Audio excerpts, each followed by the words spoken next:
Is it on? Can you hear me? Is it working? I don't know these microphones. Okay. So I thought that we would kind of go through local government finance a little bit, kind of give you an idea of where the revenues are. Let's see. Go over fund balance really quick, what funds we have currently, the revenues, and then I gave you all a tax rate comparison. I think it's good to know where everybody stands with everybody else in the county. It's just extra information for you to have. It could change this year, but this is where it is right now. So fund balance. These are the reasons that we have a strong fund balance, so that we have the cash flow. So our year for North Carolina is, most of you know, is July to June. We do not get the bulk of our revenues until December or January, which is part of the reason why you have to keep a strong fund balance, because you still have bills going out in July through November, and you need to be able to have the cash to pay the bills when revenues are not really coming in. It also avoids short-term borrowing. It cuts down on the leasing that we have to do. It's a reserve for emergencies, any unforeseen events, any like weather events, things like that. It can also increase our investment income, which is going to be important this next year. Last year, not as much, but as the interest rates are rising, we can see thousands of dollars of difference in revenues through our investment. It helps protect our credit rating, and it'll help you obtain lower interest rates. With different options that we have in front of us, having the bond rating and the credit rating in a good standing, fund balance plays a part in that, and that will affect what your interest rate is on any borrowing. Help avoid rate increases or service reductions. Basically, you don't have to raise taxes to purchase something because you have it in your reserve, your fund balance. Basically, and also avoid LGC. You don't have to raise LGC. One of the main factors they look at when they're looking at the towns is our fund balance. It's one of the indicators of the health of the town. Your reserve, your fund balance. One of the best practices is to establish a minimum percentage that all of the board agrees on. Is LGC one of the main factors? Look at many different factors on it. Looking at the town, the LGC has been more focused on the health of towns lately in the last few years. They created a unit assistance list and a unit watch list. There are, I want to say, one of the best practices is to establish a minimum percentage that all the board agrees on. That has to do with utilities, which we do not have. You look at many different factors on it. The LGC is something that they are been more focused on the health of towns lately in the last few years. They created a unit assistance list and a unit watch list. There are, I want to say, 140 towns. The way that we right now. A lot of that has to do with utilities, which we do not balance. It's directly related to our expenditures. But it is something that they are really starting to pay attention to what their percentage needs to be. I know that 8% is thrown around in so many classes, but the LGC has put out numerous blog posts what our percentages for fund balance is directly related to our expenditures. It's just something somebody came up at one point of what their percentage needs to be. I know that 8% is thrown around in so many classes, but the LGC has put out that we have numerous is a general fund saying 8% is, and we do already have a capital reserve fund. It's just something somebody came up at one point. But nobody should be. So the general fund is pretty much going to call you way before that. All of our operations. So the funds that we have here is a general fund, a Powell bill fund, and we do already have a capital reserve fund. Our Powell bill fund is the Powell bill that the money that. So the general fund is pretty much everything. And spent on streets. All of our operations and capital. And our capital reserve right now come out of general fund. We're not currently using it. Our Powell bill fund is the Powell bill that the money that we receive from the state and revenue and is spent on streets and street improvements. So there are quite a few different capital reserve funds we do not have. We're not currently using it, but we do have a list of them. I'm going to briefly go through each one and what the importance is of them. There are quite a few different types of revenues that towns have. These are a list of them. I'm going to briefly go through each one and what the importance is. So this is what we have control over. So ad valorem is one of the most important state like revenues that we have and things like that. We can set the rates. So we have no idea we have control over. Everything else, like from the state, that we have control. like different fees and things like that. We can set the rate. We have no idea what people are going to get those. This is one that we have control. And I took that from our ad valorem here makes up approximately 38% of our budget completed year. And I took that from 21-22 similar to us because that is our most recent completed year. Around 42%. Towns similar to us, most of the classes I've attended, 42% of their budgets. Have your property tax be around 40 to 50% of your revenues. Have your property tax be around 40 to 50% of your revenues. With the preliminary numbers that are out, 1 penny for us. Preliminary numbers that are out, 1 penny for us is going to be around 46,000. If that does not change. So, a lot of times people more for the public. People do not realize for the public. People do not realize we do not get all of your taxes in China Grove. So Rowan County has a tax rate, and China Grove has a tax rate. Rowan County keeps their property taxes. The percentages disappeared on here, I guess, in it's different because I'm not sure what happened there. But so Rowan County, if your home is valued at $200,000, your total tax bill is $2,435. Rowan County keeps $1,315 of that, and China Grove gets $1,120.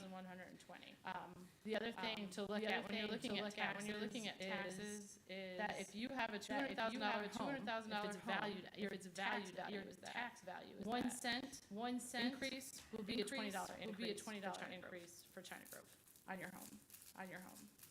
The percentages that Rowan County keeps just over half the tax bill. So our motor vehicle tax, this has changed over the last 5 years because now you have to pay your taxes to register your car. So it's almost 100% collection. And this makes up about 4.5% of our revenue. Sales and use tax. So these are the different facts on that. The county levies Rowan County sales tax is 2.25%. The businesses remit the sales tax to the Department of Revenue. Then the Department of Revenue allocates the sales tax to the county of Orchard. So this is not necessarily the sales tax that we get does not mean that somebody's actually spending that money in China Grove. It means that they're spending the money in Rowan County. It's based off of different methods. So Rowan County uses the ad valorem method. Or they use the per capita method. They could decide to change the ad valorem method. There has been recent legislation with this where they can't do it the same year. It used to be they could change their method in April. And that would be effective July 1. It actually changes the amount of sales tax that you get a significant amount. I think with this amount of change would be that Rowan County would increase their sales tax by like 3%, which would decrease ours. It ends up being a significant change. So there's other governmental revenues.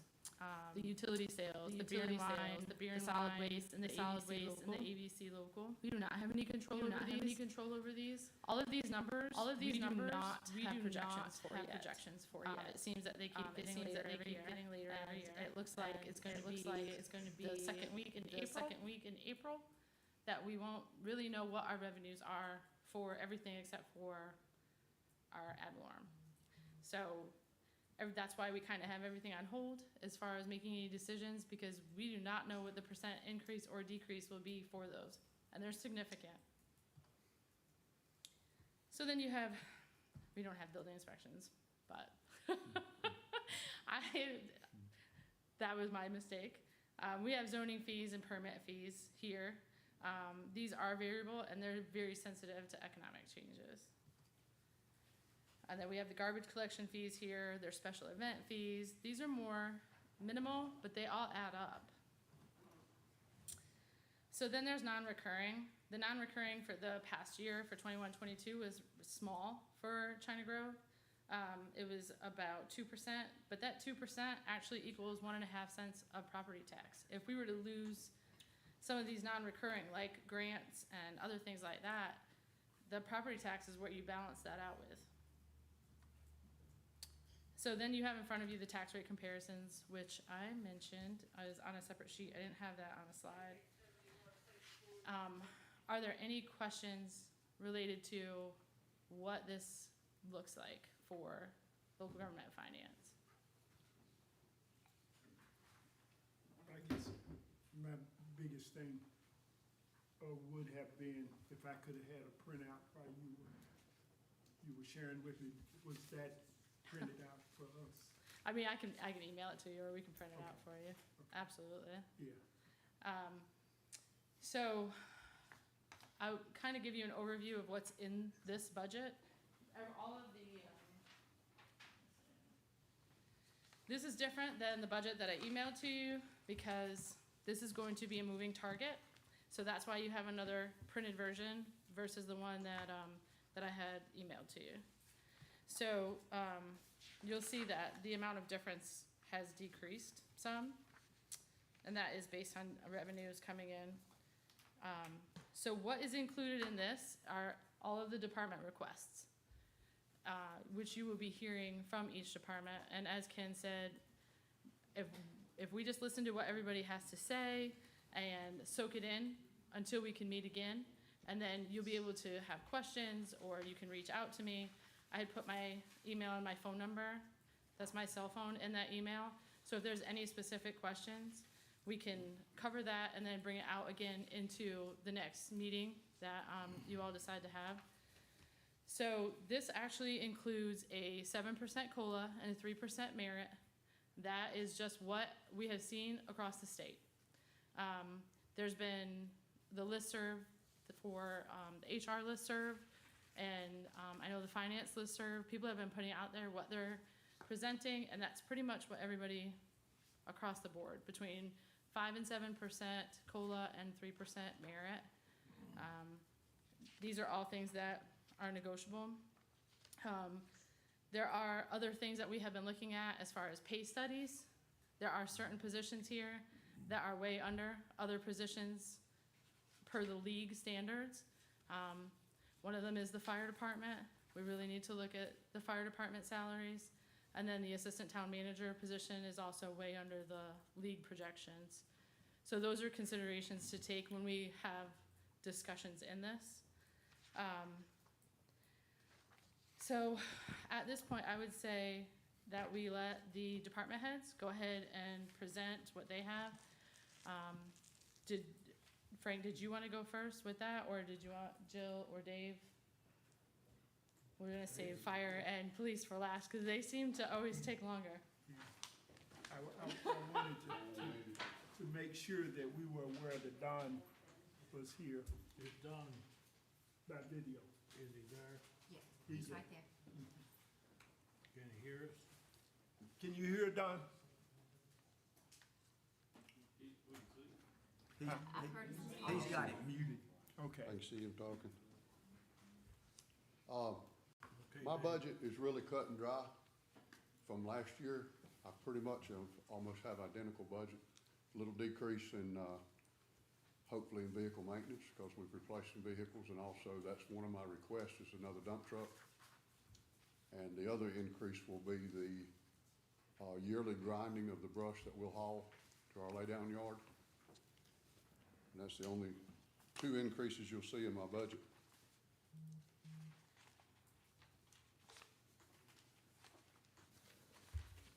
So I don't have anything to elaborate. I don't know if we do questions now, if that's later, or if it's just for information purposes only.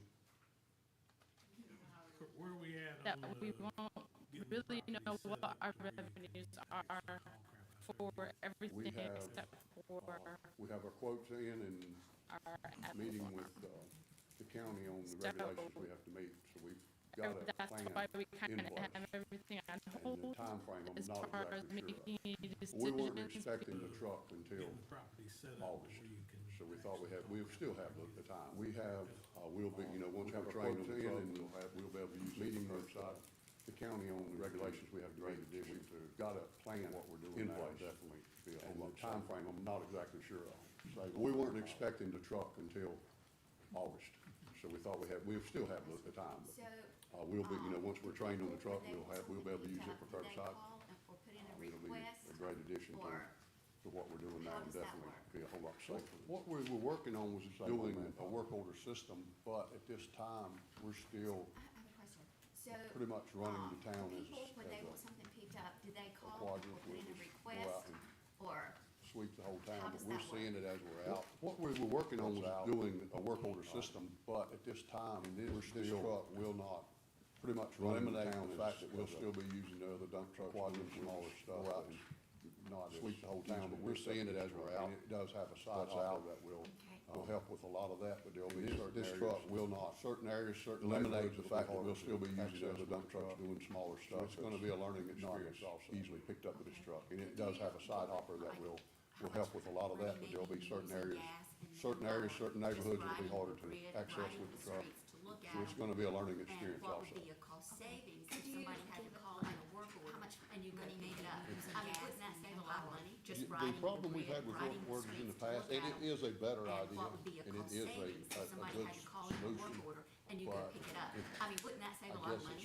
The problem we've had with work orders in the past, and it is a better idea, and it is the problem is, solution, say if you called in and you had, I guess it's from the small town mentality, as long as I'm going out, they're gonna get it to your house. So the problem is, get yours, say if you called in 2 houses down that we don't see that put it out, and I'm going to your house, call in after we left and get yours, but there happens to be 2 houses down that we don't see that put it out, and don't have to have a system for checks. So then they'll go call in after we've left and say, hey, you didn't get mine, we're gonna, so really, we may have to have a system where it's not that we're out repeating that same path. How we're gonna, we wanna get everybody, really make it work, where it's not that we're out repeating that same path. You know, like I say, we wanna get everybody away from your house, they can't sit when they go get yours and turn around and come back. You know, like I say, if it's just a block away from your house, they can't sit when they go get yours and turn around and come back.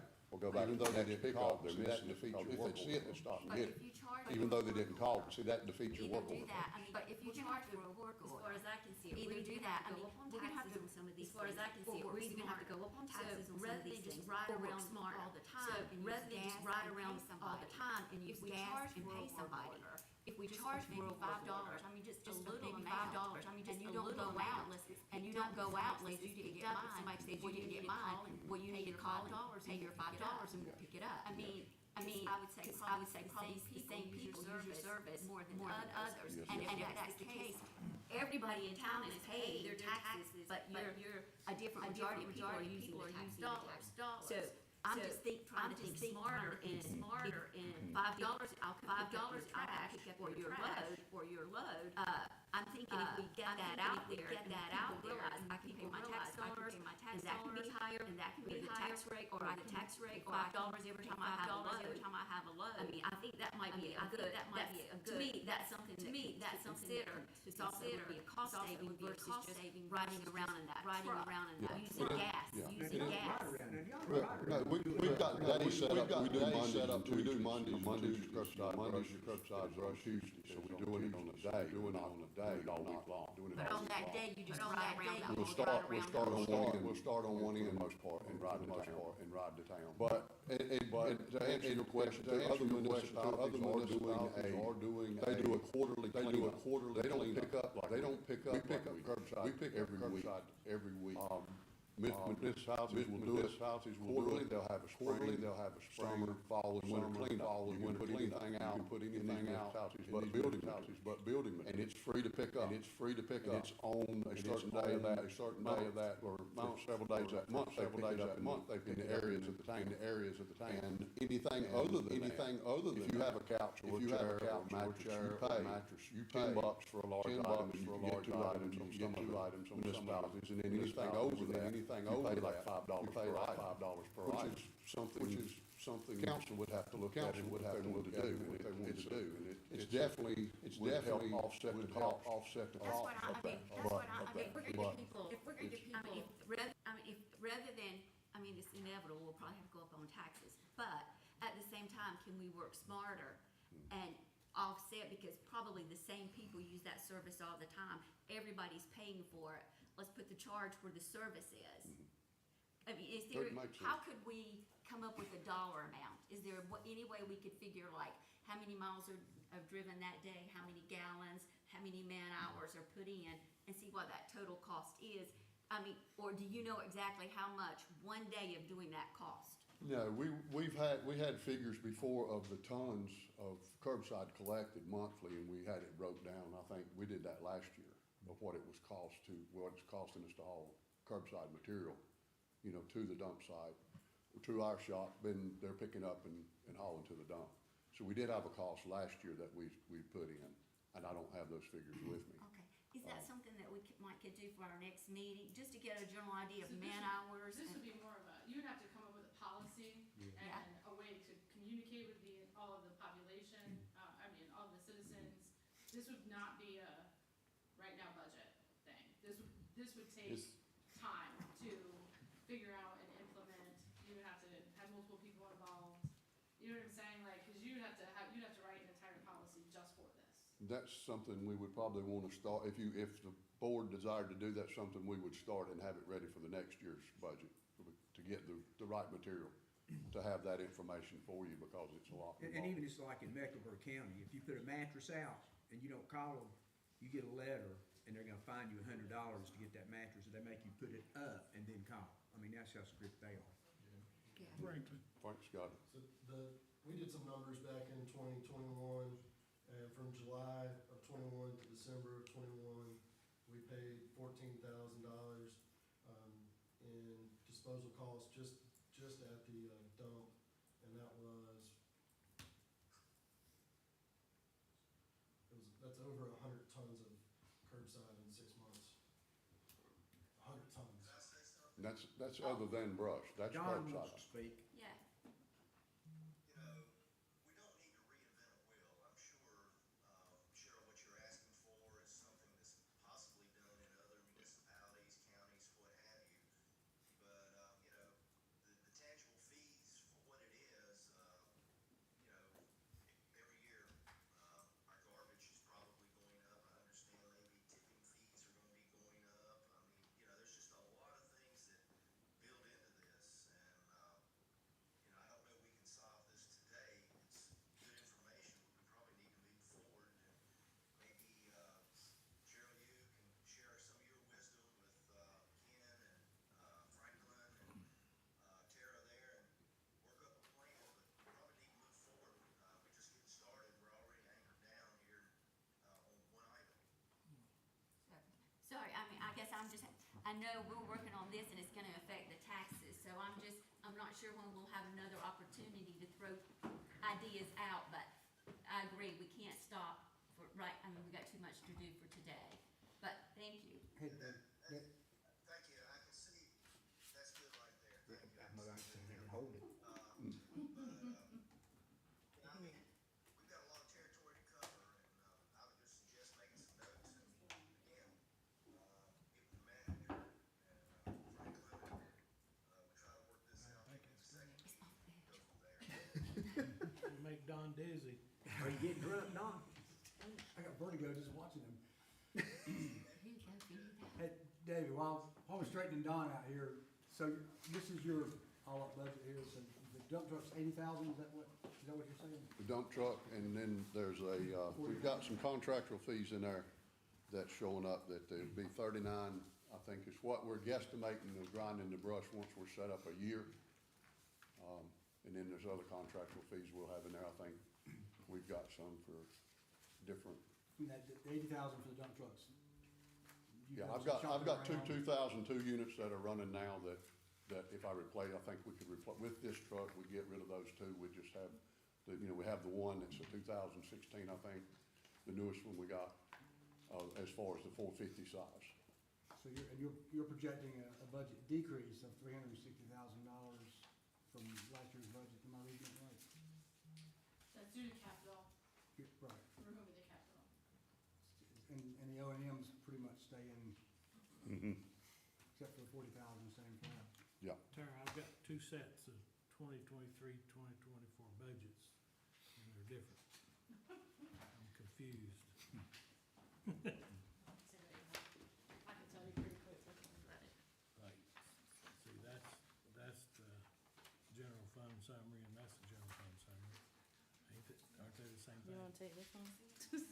I know this one's right. Oh, yeah. It looks like two sets of them, and one's different. That one, let me just double Get a hammer. This one's, that's accurate. Okay.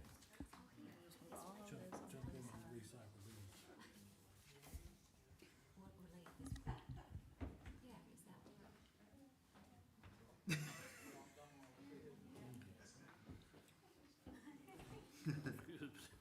Okay, guys, sit down. You just Okay. don't have, Who's next? How many people did it We take to can't set be up here all a night. tag up? Jim, come on.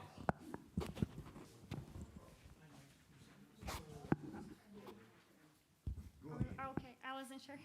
Yes, so, I didn't make any large changes to my budget either, the Farmer's Day or the recreation. The biggest changes with Farmer's Day is, with the addition of the evening portion back to Farmer's Day, as well as the Friday, evening, old-fashioned evening, there were some additional, expenses with entertainment and sound equipment. Other than that, Farmer's Day was not changed very much. And then in the recreation budget, just a couple small things. The biggest thing was the request for $5,000 of programming money. And I did put a handout that has the green stripe, that kind of details some of why I was requesting the $5,000 for programming. Programming is basically just services for the community to come and participate in. It can be a wide variety of things, from youth art classes all the way to CPR classes or fitness classes. So I did put some examples in there as well as some of the benefits from national research data. Specifically for our town, I think one of the biggest benefits will be the utilization of our community building, mostly Monday through Thursday when it's not being rented. It's kind of just sitting empty, and we could fill those walls with some things that the group of citizens kind of felt the community building was meant for when they started the campaign to get it built in 1945. So those would, like I said, be Monday through Thursday. Mostly probably oversaw by town staff, but it could be a mixture of town staff and contractors if we had like a fitness class or something. We could get a, yoga instructor or something that obviously I'm not gonna teach. And I did put in the proposal as well, kind of how we would determine cost recovery for those programs. For things that are very individualized, like a really advanced fitness class or some kind of social program, we would attempt to recover 150% of the direct cost. And then down to some of the community outreach programs and life-saving programs where there's a large community benefit, we would attempt to recover 75% of the cost, direct costs. So some of those would be slightly I can't say the word, I'm sorry. I'm getting nervous. But other than that, I also put on here kind of how the programs would be evaluated after, in the middle, if it was like a continuing program, and before the program, just to see how they were going and how costs were being recovered. So that was my major request in my budget. Okay. Any questions? Yeah, just Don't quick- ask me to quick say that question. So you removed the capital outlay, this year was 17,000? That was the flagpoles, correct? Yes, so the, yeah, they had the flagpoles installed, so that was why we didn't have a capital program or, If that outlay plan. 17,000 stayed in place, is there some high priority thing that would be needed, or are we good? Are you asking if it stayed in place? Yeah, if $70,000 fell out of the sky, what would you buy with it? Well, so at April Council, I am presenting the, to ask if the board would support a Partif grant application. We have it drafted and we got feedback today. So I think a lot of the money capital money could go towards that in the next budget year. It would be making some of the improvements to the park from the master plan. So I think it would probably this year be good to kind of save the money and wait to spend it in a bigger way. Okay, thank you.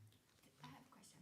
So now, for the businesses downtown, if they sponsor, or anybody that sponsors an event, that would be our revenue? Yes, so the majority of the revenue comes from sponsorships or, whenever it comes to events, yeah, mostly, sponsorship money. So do we see that so right now, we don't see it here, but we would see that later? I was wondering what that There's is. revenue in here for it, Uh-huh, but we don't have a lot of projections at this point, so that's why I was saying, like, today we won't Okay. make a lot of changes, because the revenues are sort of placeholders at this point. So Jill and I will look at it and see how well, because this is pretty much her first year of going out for sponsorships. right. So we'll look at how it's going for her, and, the revenues can change up to that point, but, I'm trying to look and see where we're at. You'll see on the page 3 where there's revenues, it's broken down, Farmers Day sponsors, the booths, miscellaneous things, t-shirts, so that'll be the t-shirt sales that we're anticipating. Okay. It is broken down, separately on that page. And we're evaluating those. This was just to get this out right now. And I guess if programming was improved, there would be a new revenue line to kind of show how much money that brings in as well. We would try to wash it. Okay. Can Frank, I you good? ask Jill a question, or the No, you council? ain't got time, Don. Go ahead. I know it's on the agenda for next week, the part of Grant, Jill, and I think I looked at it today, it's around 350 some thousand that we're asking for the capital improvement plan. We as a town, if we're making application, we're having to, earmark that money. I know that, the grants will be awarded September, October of next year, and we've got X number of years to complete the project, but I know we're not showing our match in the capital, but it may be something that needs to be considered. I know you said we can look at it next year, but, that's a significant amount of money, but still at the same time, we're asking for a lot of work over there, and it definitely will improve the community park over there quite a bit. So I just throw that out. Technically, when we submit that, we're committing that amount of money to that project. And I would hate to get awarded the project and then not have the money in place to pay it. And we've got, I think it's 3 years to complete the project. Yes.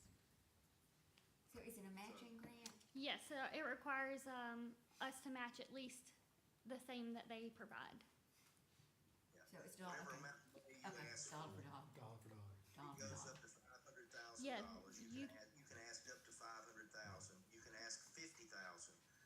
And if you're awarded the grant, you have to match that $50,000 to that grant of 50,000 that you asked for. If you ask for 300,000, you've got to have 300,000 to match. Okay. And that's why, so she'll have That's to, what a before park she grant is, submits the it, parks and she's gotta get recreational economic trust development. funds where the money comes from. Yes, so what we I have submitted. quite a bit of experience with those. Yeah, what we submitted this past, couple weeks ago was just a draft to get feedback from a consultant to see if our application was at a point where he felt we could submit it in May. So we got good feedback, and we have a call scheduled with him in a couple weeks to review our feedback also. So we have a couple weeks until it's due to actually submit, but yeah. It would of course require the commitment from you guys next week. But I know there are some grants that, if you got another grant, you can apply that grant as a match. Is that? So we got good feedback, and we have a call scheduled. I don't think the part of grant This one feedback you also. have to commit So we have a couple weeks until it's due to actually submit, but yeah. You're not It would gonna it would of course to get require another the grant commitment from before you guys submit this one next because week. it's due But I May. know there are some grants Alright, that so do that. If you got another grant, you can apply that grant as the match. Is that, Okay, fine. I don't think You the have to part of commit. grant, This one you yeah. would have to commit first.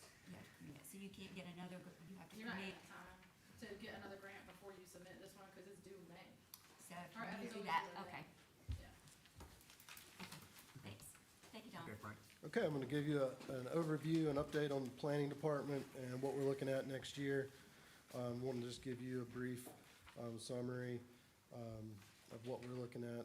So last year, 2022 calendar year, we permitted I'm gonna give you 78 an new overview and houses, update on the planning department 16 and what we're new looking at lots next in year. town, Want to just give you a infill brief, lots, Two hundred and sixty-three total permits, three new major subdivisions. So last year, 2022, calendar year, 308 we permitted 78 new houses, and so that came 16 new lots. Hot on the heels of 2021, where we annexed 263 total permits, three new major subdivisions, and annexed 308 acres.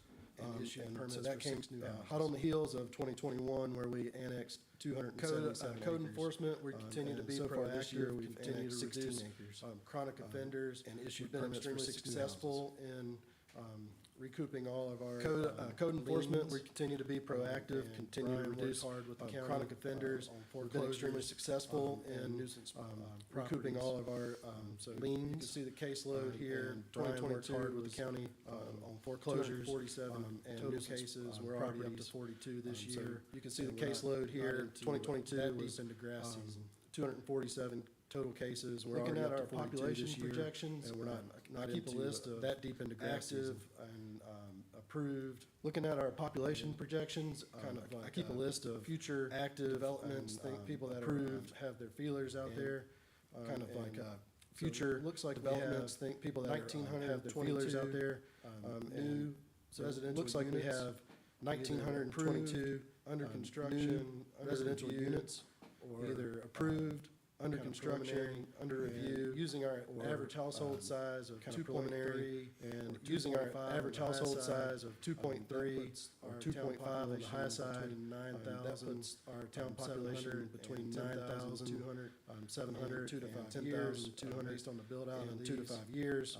Based on the population estimate right now, current population estimate right now, based on residential units approved since the census is 4,700. So that's my number. So that's not an official state estimate based on my estimate, based on our permitting, about 4,700 people.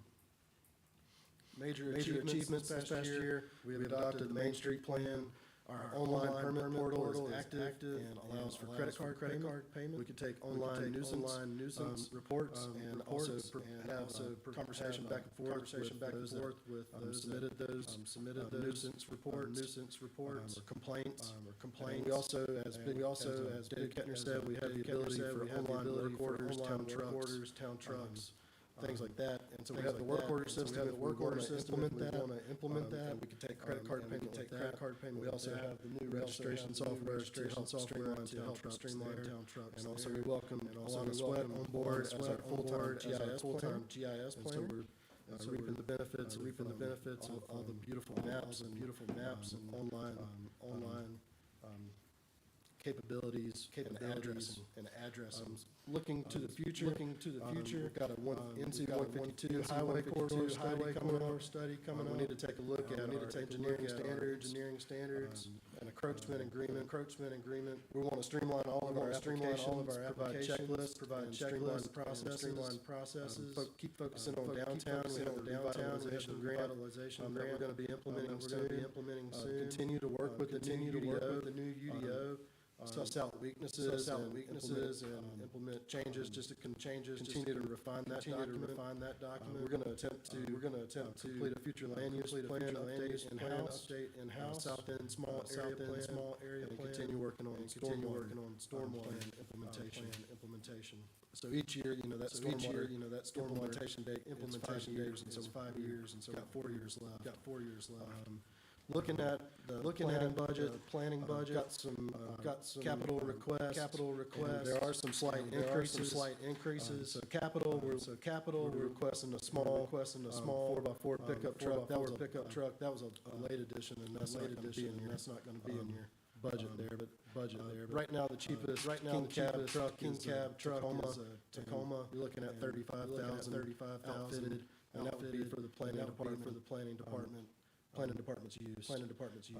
We'd like to have a full-size scanner plotter, which allows us to scan and print large site plans and maps, and continue to improve on our custom map-making abilities. We're also requesting an whole culvert inspections. That's this product there is kind of image. You can actually have a camera on a pole that allows you to see up to 400 feet down a pipe. down a pipe for broken joints, and necessary repairs. Document necessary repairs. As I mentioned before, we also have NC 152 study, so there's a balance.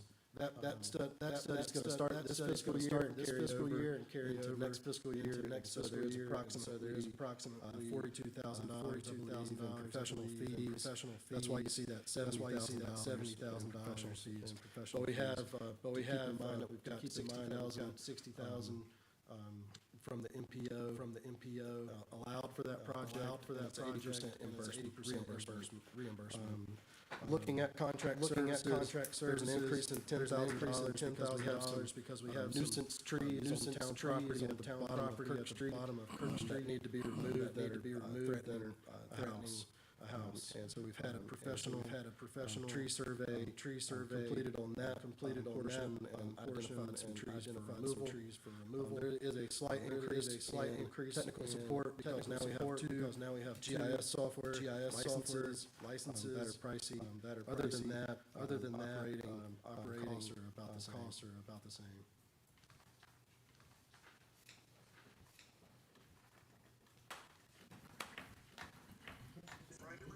Franklin, the contractual services, where you went up on that, if we're having to do that, could that be a lien on that property at some point we receive those funds back? The contracted tree removal, the trees are actually on our property. Or our property, Yeah. okay. Yeah. Okay, that clarified it. Right, okay. Thanks, Frank. Andrew, I'm gonna set the timer for you. Yes, 3 minutes.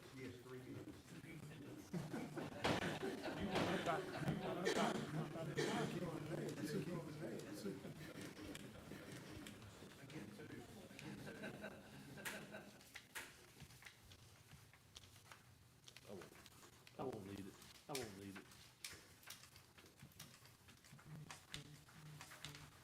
Okay, Andrew, we appreciate it. Thank you, I appreciate it. Just vote yes.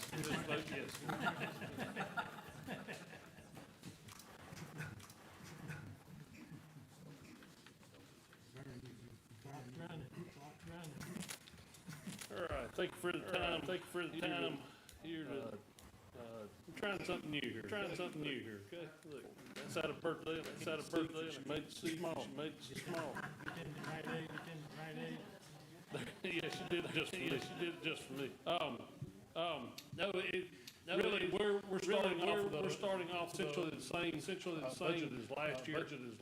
Same ask and wants and needs for last year. You were so gracious enough to get our rifles for us. We have those taken out already. But we're still seeing the need and the continuation of personnel. And when we talk about personnel, we have 13 full-time officers still since 2016 when I took over. The average experience is around 13 years experience per officer. When we talk about personnel, we only have our personnel make up the majority of our budget. We only operate on a 14.2% operating budget, which is very slim operating budget for a police department. And so those things, we were very frugal with our budget, and we only get what we need and use what we need. With approximate 4,600 people, one in every 350 residents. And that's struggling when you want to get to where we want to get to with community police. We want to be a little bit more out there in the community, interacting with the public and things like that. But we're able to maintain a good bit of that. We're able to maintain you have every month. We're doing business checks, we're out answering calls, making citations, doing things like that. But as Frank pointed out, our population is about to double within the next 10 years. And if you look back at our plans, 5-year plans over the last few years, we've had the increase in officers. We see it coming. We're telling you it's coming. And I've been at agencies and I've seen agencies that did not act before the boom, and the boom got lowered on. And so we don't want that to happen in China Grove. We don't want that to be the cause of the slowdown in our population growth. We don't want to be because nobody wants to move here. And so those things that we keep a very close eye on, and we are doing very, very well with our where we're at in our crime rate and and things, the types of crimes that we see. We're doing very well with that, and that's contributed to our officers with the experience that they have.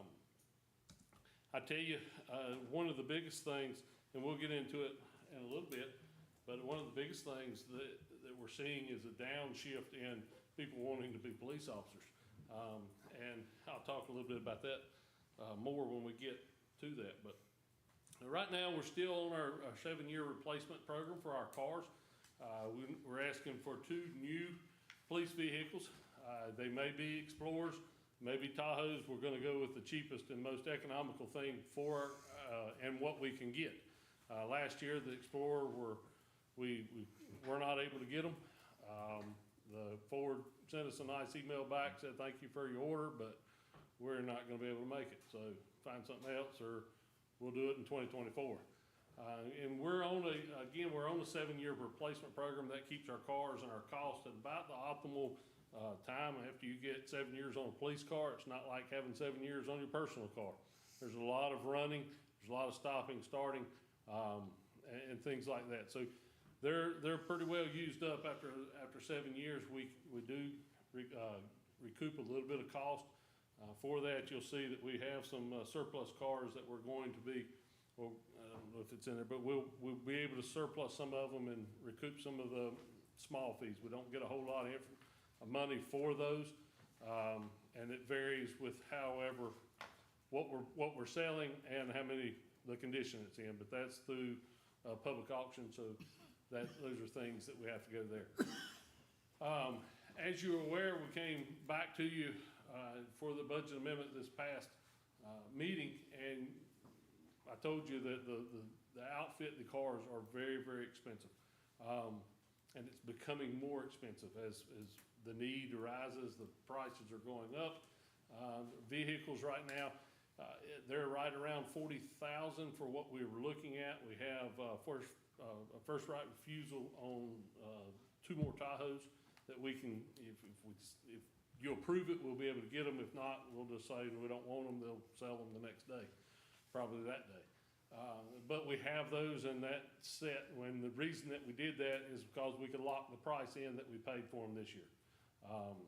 So we went ahead, town manager was able to let us do that because it was not written in stone. If we don't want them, they're not gonna have any problems selling them, but they needed to know right then. So we did that, and we were able to get that in, which is gonna help us out. That's gonna help us out tremendously. I think the state contract, the cars were going up to 43, so we're saving, a good $3,000 to $6,000 on some of the other police cars. So those are, that's one thing that we're wanting, and with that complete outfit, we'll get the cage. Obviously, the cages from one cars doesn't fit in the newer cars, the one we had. That would be smart, but that's not the way entrepreneurship works. They'll change it with the cars. So a 2016 year cage or prisoner partition will not fit in a 2023. So we have to get rid of those. Radars, if we need a new one, we'll replace them at that time. Computers, those will go with the cars. That way they'll stay on a 7-year program also, so we won't be able to, all that's built in. And then the lights and other equipment. So that's the one thing that we're asking for there was the two vehicles. Then we get into personnel. Again, we've talked about personnel for a long time. I've always come back and said, if we're good, we're good. If we're not, we're not. And at this time, we are going to have to increase our personnel. Again, I'm asking for just one officer to start with, and that's kind of starting combating things that we're seeing an uptick in traffic. The traffic is terrible in China Grove. I believe you can all agree to that. I know we have citizens that are here that can agree to that, and we have we've put right now what we call a traffic officer, and we put Officer Bell in that position, and he's able to do traffic crashes throughout the day. He's able to run studies on traffic patterns, on traffic counts. He's able to do all kind of things. He fills in on different squads.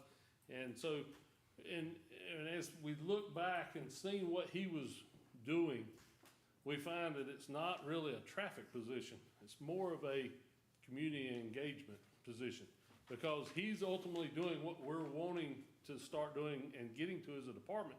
He's able to go take the time and go talk to citizens, go talk to the schools, go talk to the kids, and he's able to go and get other agencies to come in and do the checkpoints. He's, unfortunately, he has investigated 3 fatalities within China Grove, and traffic accident fatalities, and 2 near deaths, 2 near fatalities. And when you start having wrecks of that capacity, then it takes about a binder and about 2 months, 2 or 3 months worth of stuff that he's having to do to reconstruct that. He is a certified reconstructionist, and so in that position, we're gonna put him into that community engagement position. And when we see the things that he's gonna do, he's also gonna pull the SROs under him. And that is, that's a tremendous, right now, I have the SROs. The SROs are under me, due to the fact that we put our sergeant position on hold and brought the detective in, and she's been a great asset, but she's not ready to be a supervisor. So we have that supervisor position still allocated, but we're not, we're saving money with that right now because we don't have somebody to put in there. So when that happens, he'll take over the SROs, and we'll come back into a traditional line set of how a traditional police officers look, or a police department looks. So that he'll come back under them. That'll all be under the community services version of it.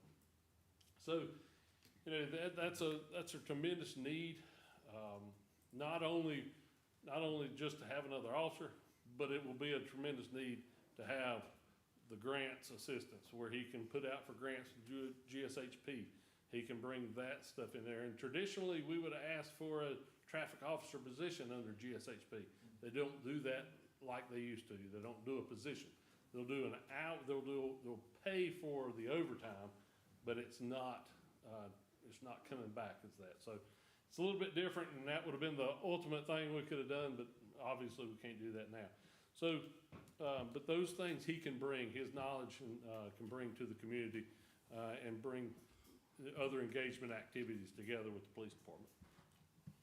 Second thing we're looking for is, it's not near a monetary factor, but we're looking to reclassify the lieutenant's position to a captain's position. And mainly, it'll go from a grade 19 to from a 17 now. That's to help with the span of control and how the department is made up. It will only be a 5% increase in pay, just to get outside of that wage compression with the upper part of our sergeants. And so that's just to make things flow better on that side. But also, he's gained his advanced degree in criminal justice, which he did not have earlier, which now that he has that, he's very, very well based in writing grants, doing grant maneuvers and things like that. So we were able to get our last grant was for, what was the last one you wrote for? We were getting ready to do one for rifles, but it interfered with, we'd had to wait this year to do it. And then it would be the next year before we got them. So that was what was, the last one was the $26,000 that, the civil disorder equipment that we got from the state. And you know, it's $26,000, but that was not a matching grant, that was a free grant. You have to have somebody that has the knowledge to write those, which he was able to do. So, quite frankly, because he is where he's at and he's got the knowledge, Landis is trying to get him as their police chief. You know, we don't want that to happen, I can guarantee you that. Obviously, I'd want it to happen for him, but as an agency, we do not want to lose him. So that was just a funny there. You know, we're not gonna reclassify somebody, just keep them going from Landis. But we have lost 2 officers there this last year. So when we get back, this is our current structure of how it looks. You'll see that the SROs are under my supervision, along with Lieutenant Walther. And then Lieutenant Walther has the Detective France and the engagement officer Vale.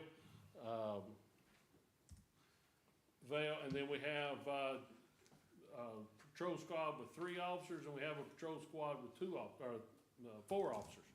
Now, the patrol squad with 3 officers, why is that? Why are we offset? And that's because we thought it was more important, or just as important, I should say, to have that engagement officer doing the things that we need him to be doing, and that's required a squad to be short. So everybody has to kind of give a little bit. So on that short, they have a day, a night, and then a mid. And if somebody's out on that squad, then you only have 1 officer working day and a night. And then we'll roll, Officer Vale's very good about rolling over there, changing his schedule to meet the needs of the department. But you know, that's something that we don't want to continue. We want to be able to make those squads even again and have somebody that's out pushing for the community and giving that that's assistance to the community. So this is our requested police structure. This is where we're wanting to go, and you'll see the way that it flows. Again, you'll have the traditional, the chief will be up there and we'll help the captain. The captain will then, it'll fall under there. And then it's a more traditional, a more stable control span for the, for leadership and effectiveness. So that's kind of what we want. Obviously, the yellow are the ones, the positions that we're going to be adding. Now, there's 3 positions there. Obviously, we're only asking for 1. That 1 position is already there. It would actually then move over there. The new patrol officer is the one that we would be adding down there. And then just a reclassification of the captain's position. So that's what that is. In 5 years in China Grove, what are we gonna look like? In 5 years, you're gonna have an additional detective. And I say 5 years, this is in our 5-year plan, this could be anywhere from 5 to 8. And this has to do with the build out of when that happens and how the economy slows or affects things. But what we're planning and where we wanna be, and where we see we're gonna need to be, we're gonna have an additional detective. We're gonna have an additional community officer. That'll be another engagement officer or community police officer there. We're gonna have 3 patrol officers. We'll have to have another K-9 officer, an office assistant. You know, somebody's gonna have to be there at the office where we don't have to lock the doors. There's one thing that looks bad is you come to the police department, there's a sign that says, here, call somebody, and they'll come to you when we're not there. Obviously, when we're there, you can get it, they ring the doorbell, we'll come and get them. But, you know, after hours, if we're not there, one of us administrative people are not there, then they gotta call communications and have an officer come off the road. And so those things can take a toll. So in all, it'll be about 20 officers. We're looking at be about 20 officers in the next 5 years, from 5 to 6 years. So that's a big jump. There's a lot of things that need to be, a lot of moving parts there. Obviously, we're gonna have a target to be on top of things rather than trying to come up from behind. So when we talk, before we take questions, I just want to tell you, in the personnel world, police officers are not a dime a dozen any longer. Where we used to have officers waiting in line to come to China Grove, now it takes us about 3 to 4 months.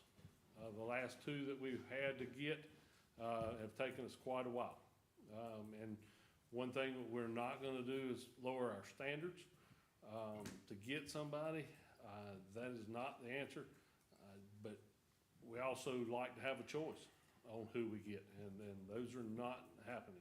And I think a lot of that is the bigger cities. The bigger cities are coming up. They have a tremendous need for officers. So when they come out of basic law enforcement training, that's where they're going. And why is that? That's where the money's at. So that's why we, any type of minority officers that we try to get, Hispanic officers, female officers, African-American officers, Spanish-speaking officers, any of those, they get sucked up so quick by Charlotte, Mecklenburg, Cabarrus County, Concord, Kannapolis, Salisbury, that we don't have a chance to even get our hands on. The biggest thing that we can do is when they run out of steam at these bigger departments because they're overworked and underpaid, then they come to us and to have a breath of fresh air. And that's where we have to be on our salaries. We've got to maintain those to where we're competitive, because we can very well be in a position as the town very close to us in the south of us. And they're one officer short from being able to maintain 24-hour service. So they just cannot find officers to be on the road. So we don't want to be there. It's very, very important that we monitor that situation and keep the employees, officers, firemen. We've got to be able to stay competitive, because the generation now will leave in a skinny minute for an extra dollar. So I ask you to keep that in mind. And we definitely don't want to be an agency that, we're looking for people.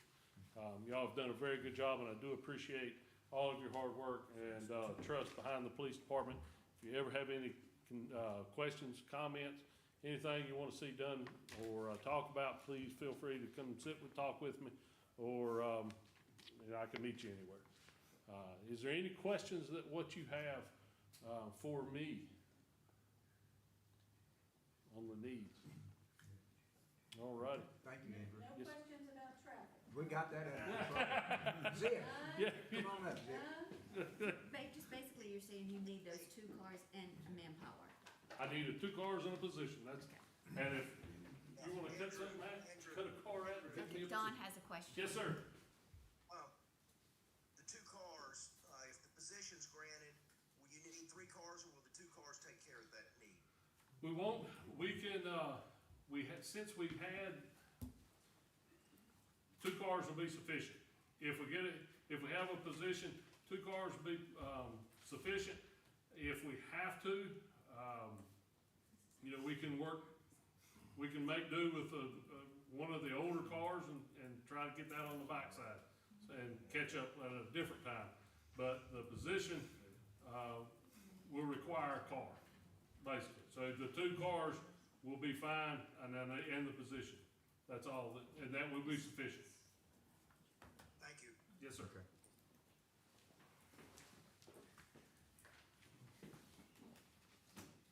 Good afternoon. I come to you again this year asking for 3 full-time firefighters. I think you may have got my write-up on our calls Calls are increasing, they're on one right now. We're probably gonna have well over 1,500 calls this year versus the 1,480 calls, or 87 calls we had this past year. I think I covered a lot last year talking about NFPA and OSHA requirements for firefighters. We're way understaffed for full-time.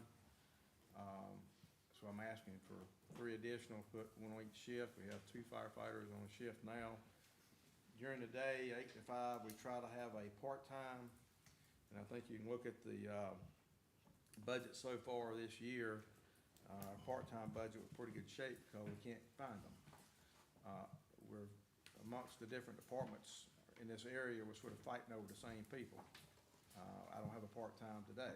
And if you notice our our overtime wages, that's gonna be in the red before year end. And that's due from full-time personnel working extra hours trying to fill in the gap when somebody's out. If I have a full-time person out, another one's coming in to take over those hours while they're out.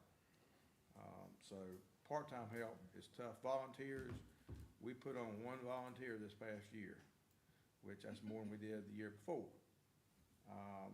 But, you know, a volunteer is a volunteer. You get them when you can get them. You can't count on that. As you know, on structure fires, that's what I've got to go by, and that's where we're gonna be in trouble. If something happens, we don't have enough staff. And, you know, I want the guys to come back home to their families when they leave the fire. But you can see all that. I'm not gonna dwell on that. You've heard it before. But the main thing, we've got to get these 3 people in the next 10 years. I'm gonna say we're gonna need 3, probably 9 more people, 3 on the additional shift to cover. On a commercial structure fire, let's say some of the big buildings we've got coming, I've got to have an engine and a ladder responding for ISO ratings. What I don't want to do is lose our Class 2 rating. Because if you look at a 3 from a 2 on the insurance standpoint in commercial, that's a lot of dollars. So we're gonna be in the next, I'm gonna say 5 to 10, we're gonna be looking for additional personnel to get these other apparatus responding, because we've gotta have them there. As far as some other requests we've got, the air system, we talked about this last year. Just to let you know what we did the other day, we had the big tanks that's on the ladder truck, we had to take those off, and thanks to Dave's crowd, they was able to bring their backhoe and we picked it up and got it off the ladder truck. They're big air cylinders. We had to have them tested, hydro tested, and to fill them back up, we had to go to Atwell Fire Station to use their cascade system because mine was being serviced at the Heights. Rescue squad's units out of service. So we had to go there to get those cylinders filled. Right now, when we've got 4 cylinders in the station, if we run out, the cylinders get low, we're filling up our air packs that we've used in a fire, we have to rely on the rescue squad to bring their truck. So we don't have anything to pick these cylinders up and move those cylinders. They're mounted to the wall. So we have to have a truck to come here. That's the reason for the self-contained breathing apparatus for filling our systems here. It's a compressor system that's here that we can fill our cylinders when we get back on call. Another request we have is nozzles. We've got some nozzles getting age to them, plus we've changed some nozzles. We used to have high pressure nozzles. When I say high pressure, 160 pounds pressure, 170, something like that on some of these nozzles. And it's hard to work when you're fighting fire. So there's new nozzles, new technologies come out, and you have to change the hose, go to lower pressure hose. So you're talking 100 pounds, 110 pounds pressure. So that's significant when you're in a house crawling around pulling hose and getting to the fire.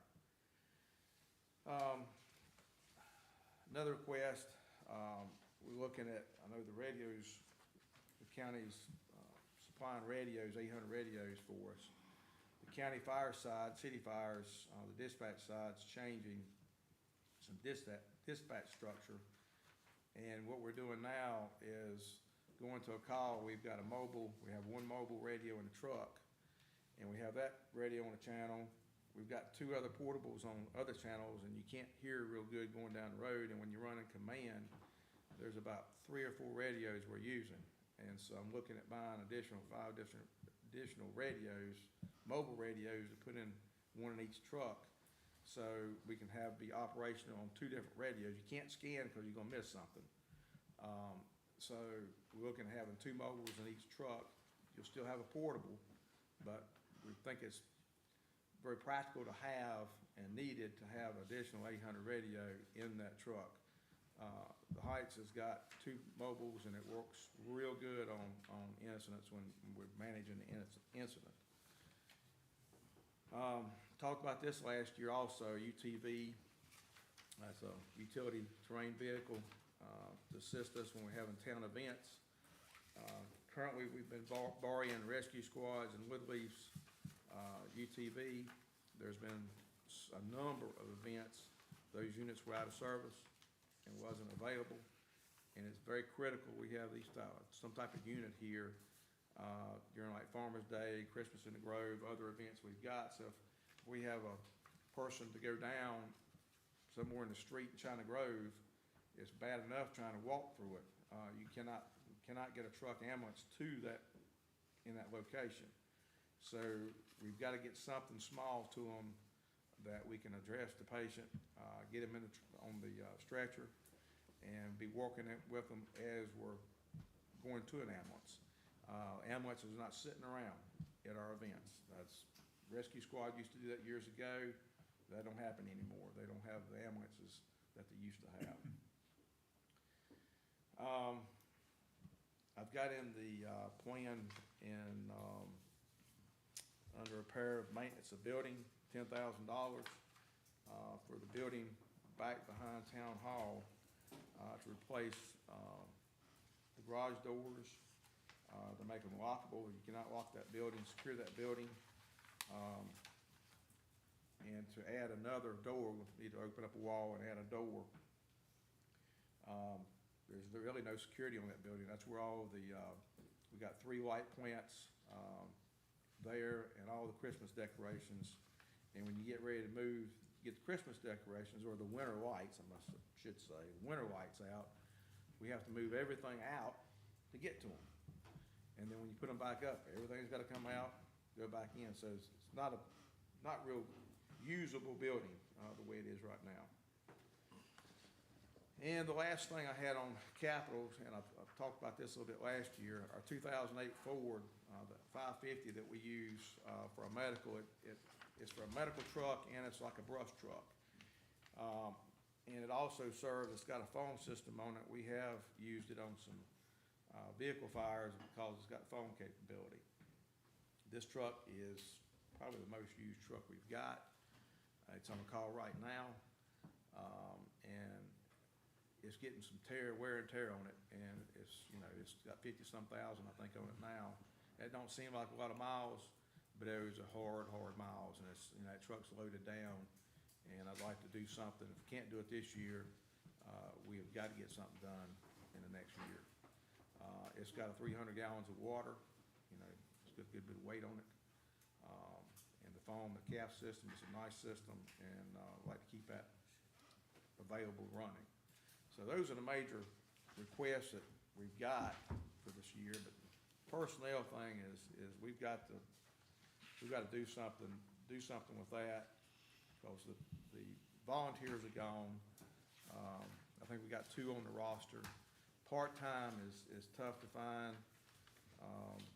We've got a list, but some of them work full-time. They all work full-time jobs, and there's days that they're all working somewhere else or working their other part-time job, and we just can't get them. So that's one of the big, big request. We've got to fulfill that and get that taken care of, because that's the safety of our personnel, and I'm real concerned about that. Okay, any questions? I have one. Sure. So you're talking about the ATV? Yeah, the UTV. UTV. Could we not use one of the public service gators and buy like an upfit and use it? Because if we're only using it during events, could we not just buy a kit and use one of the vehicles we already have and save that money and look for some, Well, we apply all- it to personnel? There's I'm just other saying. there's other uses we're gonna use it for, is when we're flow testing our hydrants and things like that, especially downtown. I got a fire truck sitting in the street, and if UTV's down there, I'm on the side of the street, and we're not taking up a lane of traffic. And we have to flow hydrants annually. Well, And could you not use public service? Because don't they have several? You just have the one. They just got one. One. That one But at could every you? public event, they're using it. They're using on theirs at the trash. public events, and, Trash. you know, doing Okay. that, so I don't have that. Okay, That's the just, problem. it was Yeah, just a sure. question, Yeah. because I'm trying to, how we can stretch dollars. So, I okay. understand. Okay. Is that it? Any other? Thank you, Mark. Thank you. Okay, Mr. Chairman, you got any questions, and wrap this thing up? Council, any further questions? Few budget takeaways from my little dab of experience on this board that I like to have to remind myself of each year at this time is we can go down through this budget as they start to prepare it and nickel and dime every line item. Why is there $10,000 in this place where it ought not be? Well, I have found that in the budget environment that we are in, and we've always been in, is there's no, we don't have the advantage of knowing, okay, I make $1,000 a week, I got that much to spend. Because everything that we do is so variable. We don't know what sales tax is gonna be, ever. We have projections. We don't know what fuel costs are gonna be next week. We don't know what they're gonna be tomorrow. But Ken and all budget writers, Tara, they tend to put a little extra in a lot of places so that when that shortfall does come, we can say, okay, we got some extra over here we're not using, we can bring it over here and cover this unexpected expense. So do what you want to, but I found I wasted a whole lot of time and eyesore trying to look at every little line item. Why are we paying whatever the number is today for phones? Well, there's usually a little padding because we don't know. We're operating off a lot of unknowns in a governmental budget.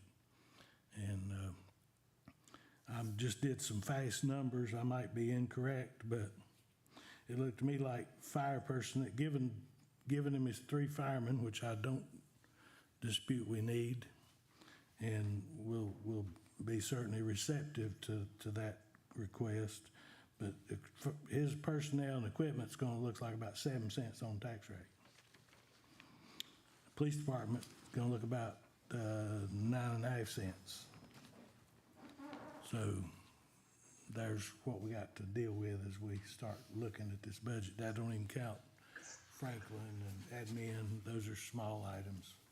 The big budget's fire and police, and we're looking at them at 9.5 and 7, 16, 17 cents, right there to meet their request. We do this every year. We ask, we keep hoping for more money. I don't yet know what Macy's is gonna do for our budget this year. So we'll have some, and the other, however many houses Franklin said we had new, I don't know what our actual tax increase is gonna be from new properties, but, you know, we're as usual, we're looking at a lot more going out than coming in, and we gotta make up that difference somehow. I agree, we can't continue to stand by, keep pushing stuff down the road, because the road's getting shorter. Stop sign's coming, we gotta have some brakes when we get there. So we need to be trying to add some policemen and firemen.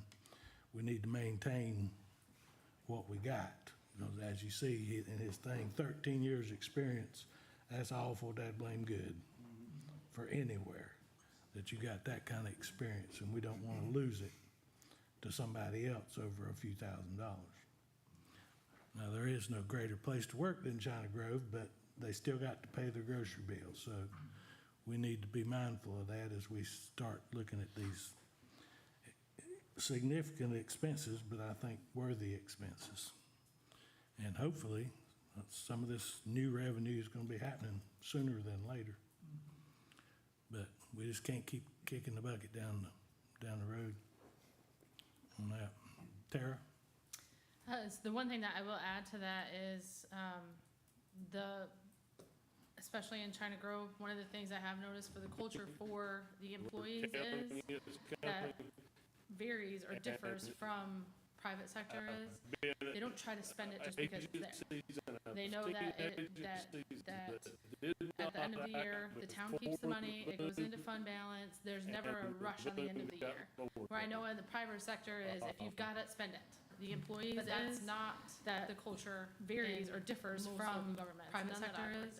They don't try to spend it just because it's there. As a sense of security. They know that in their department, but at the end of the year, the town keeps the money, it goes into fund balance, there's never a rush on the end of the year. I mean, where I know in the private sector is, if you've got it, spend it. Always a little bit in there, but that's not, it goes back the culture into the fund balance for the town. Most local governments, none that I've worked in. They have it as a sense of security in their department. I will say, but it's not as far as we're gonna spend all of it. So the property tax, there is that we have always a little bit in there, but it goes back and this is what it looks like ad valorem is going to be for our budget, which is an increase of about 700,000 as far as the revenues. The property tax we do not have that we have is communicated with the county, and this is what it looks like ad valorem is going to be for our budget, which is an increase of about 700,000 looking back through over the months. I think it's what we do not have is we just don't have those projections yet. And there's still an upward trend on sales tax as far as what I can tell, looking back through over the months. So we are waiting on that. I think it's slowing. Right now, your deficit, if we keep all of this in here, we just don't have those projections yet. Is 590,000. That expertise. That's with being a financial analyst. So we are waiting on that. Right now, your deficit, if we keep all of this in here, is 590,000. That's with the reval. He said that's revenue. And He keeping said the that's tax not, rate the same. And keep our revenues minus expenditures with the reval revenue is he said that's our revenue. expenditures He said that's exceed not our revenues by 500. Our Our revenues minus expenditures We have to raise taxes with the by reval revenue 590,000. is. Well, it's not going to be our expenditures exceed our revenues by 590,000. The So we have to sales raise and use taxes by tax. 590,000. That is going to. Well, it's not going to be 590,000 because of that significant. I just didn't want to give you. That is going to close that estimate because I don't know what it is. It's not going to be that significant. I just didn't want to give you. But this way you can kind of soak in what everybody has told you. We should have that in the next couple. Where everything is sitting. But this way you can kind of soak in what everybody has told you, where everything is sitting. I saw him pick up the phone. he said, hold on, and I'm like. Yeah, no, so I saw him pick up the phone. We're not asking you to cut anything out today. So, we're asking you to take in the information, to cut any presentations. We're asking you to take in the information, you've got the presentations. I don't know if you have, we'll send you whatever information we have. Mine, but we'll send you whatever information we have. Kind of think about what direction you want to go. I don't know what. Kind of think about what direction you want to go. I don't know what the next meeting, if you had another meeting in mind.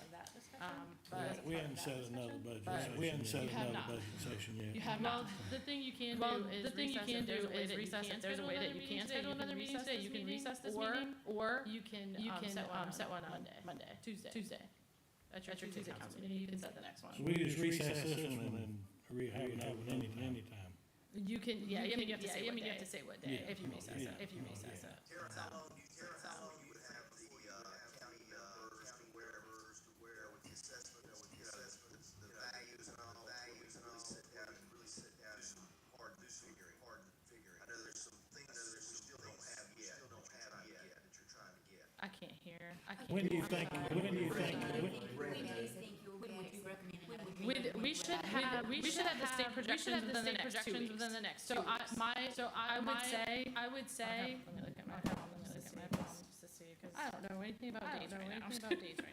Today's the 29th. I would say that the week of the 17th.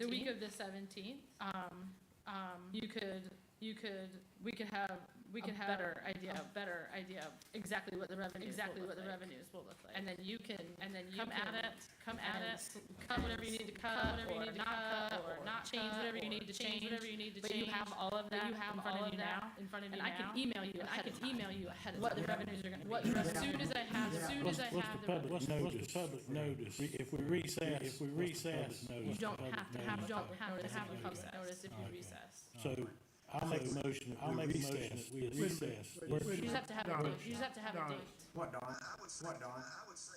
before Steve does, I would just say, allow staff enough time, I know Terry, you said 2 weeks, but it takes 3 to 4 weeks to get everything like it needs to be, but then we re-adjourn, that's good, but make sure we got a lot of numbers there, we feel comfortable with your projections. He's too far away. You'll wait until the 24th or 25th. So you can do that. But you need to set the public hearing at your May meeting. You need to set the public hearing. So we have to have a final budget by the beginning of May. You think we're hating that number, we'll have got numbers to make up. I mean, I would do it at the end of the week. Because I cannot be here on the 17th. But like the 19th or 20th, I could be here. So I'm fairly certain that we would have information by then. Terry, I just wanna make sure that we gap, when the gap don't have, you're comfortable counting in terms of, and Lloyd is pretty close to the pin, that's pretty close to the pin. Yeah, from what I understand, they're not gonna send any more changes out on that. That's the point you don't have, is from the sales taxes, sales and use taxes, really the only data point. It's the state, yeah. And the league sends out those projections. So it's the ABC, like the beer and wine tax that the state sends out. It is the sales and use tax, and it's all the utility taxes. And those make up a good chunk and can vary year to year by hundreds of thousands of dollars. So that's why I say this gap could close depending on what they're saying. And every year it's different. Some years it goes up, some years it goes down. We're in a strange economy, so I mean. Could close if we don't do any changing in the tax rate. What's that? I'm sorry. As long as it'll possibly close if we keep tax rate same. Right, yes. Yeah, this isn't even discussing what revenue neutral is or anything like that. Yeah. I still think our best option is to recess, and then we'll call one when we got the number. You can recess, and on the 4th, we have a regular meeting, you'd say we're gonna have. Don't we have to set But the we don't date have if to we do it on the recess? 4th. What's the purpose of it? We could do it in 2 weeks. Why don't we just You have to set set it it Monday? tonight. No, we don't. If you recess, you have to set the date. If you adjourn, then you can set the date on Monday. Oh, okay. Yeah. I say we adjourn and just set it Tuesday. Yeah, or Tuesday. And I just have that 590, so that's the one you're saying, that's just, it could go up and down? That's just revenue, that's not including the capital or anything? That's revenue minus the expenditures. So your expenditures right now, with everything that everybody's asked for, with the COLA, everything in there is, where your expenditures are exceeding your revenues. Okay. And that is on like the second page. You'll see that revenues less expenditures, and it's got parentheses, which is a negative. Yes. Okay, I see that. Okay, Mr. So what is the date? Okay, I we- think, Don, they were talking about just adjourning this meeting, and then at the Tuesday night meeting, set a date for another meeting. Yeah. Motion to adjourn. Wait a minute, Franklin, do I have, What? I just have a brief comment on the Macy's Okay. impact. Macy's it has $36 million as of January 1 in taxable revenue or taxable value out there. It's a little bit watered down this year because we had a $20 million loss in personal property from the business assets of Hitachi. When Hitachi closed, there was a $20 million value on their equipment, and it's out. So Macy's impact's a little bit watered down this year. So, and we'll get all of that this year. So that's 16 million to offset, an additional 16 million Base. in tax base. Okay, So the chair needs to entertain a motion. already did that. Adjourn. Done did that. Go home. Yeah, Now you need to take a vote. we still had discussion. Yeah, well, that's what we was doing, was having discussion. Motion, second, and discussion. Now it's time for a vote. I'm trying to run my meeting. Ain't doing a good job. I have a motion, I have a second. Is there any discussion? Hearing none, all those in favor, will you signify aye, and we will meet and have our discussion and decision on Tuesday. Ayes? Any nays? Ayes have it, ayes order. Thank you so very much. Good job, Terry. Good job, guys. Thank you for presenting. Andrew, Good job, Arthur. question for you. What? Hold on. He said good job. Oh, you said good job, Arthur? Don's still He talking. said Don. And the staff also, yeah. Yes, and staff, Don said good job, thank you all. I got a friend who lives across the street, so rather send me discuss. Thanks, Don. Feel better, man. Every time somebody's in town, a leaf falls, I get text.